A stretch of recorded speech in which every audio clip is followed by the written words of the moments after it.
Kenapa seorang menceraikan istrinya? Karena ketegaran hati. Jadi ini sesuatu yang sudah ditentang Tuhan. Tetapi ingat, ide ini muncul dari orang-orang Farisi yang mencobai Yesus. Sama-sama bilang sama saya, mencobai Yesus. Ya, oke. Telah difirmankan juga, siapa yang menceraikan istrinya harus memberi surat cerai kepadanya. Ini bukan bilang boleh atau tidak boleh bercerai loh. Topiknya adalah siapa yang menceraikan istrinya. Jadi dalam khotbah saya bilang, coba tunjukkan ayat yang bilang boleh bercerai kecuali zina. Tidak ada.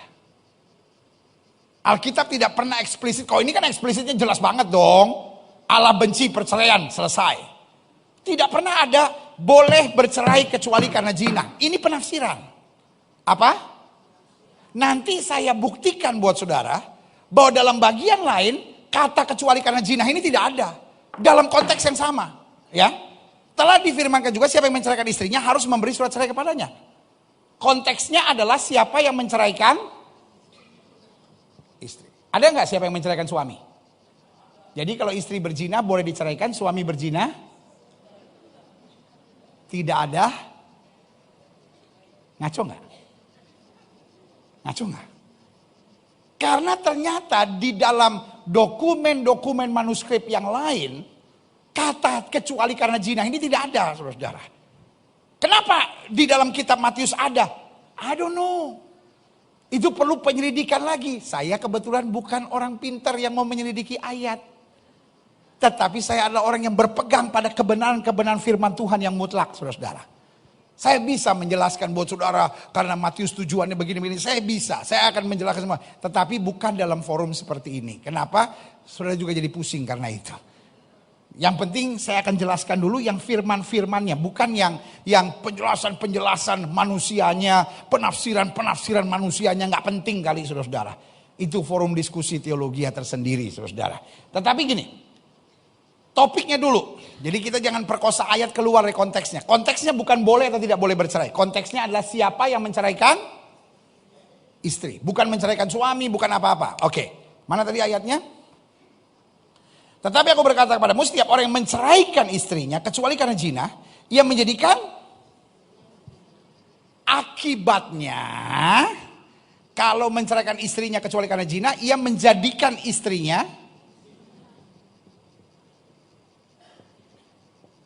Kenapa kecuali?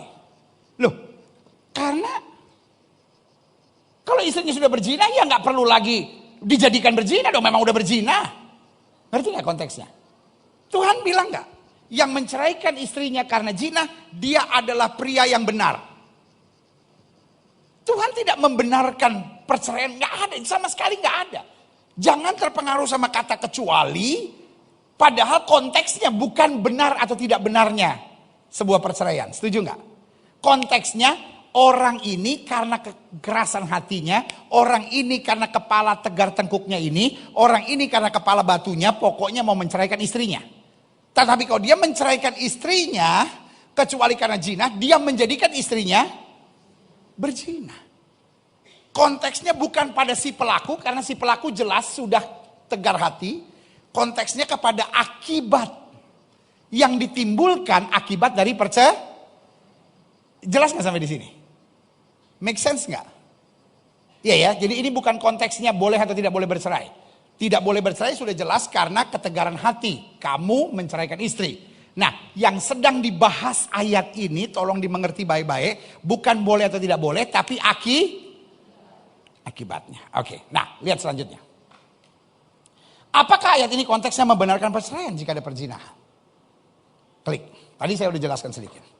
Bandingkan Lukas 16 ayat 18. Ini konteks yang sama. Setiap orang yang menceraikan istrinya, ada kecuali karena zina nggak? Nggak ada. Lalu kawin dengan perempuan lain, ia berbuat zina. Dan barang siapa kawin dengan perempuan yang diceraikan suaminya, ia berbuat zina. Selesai.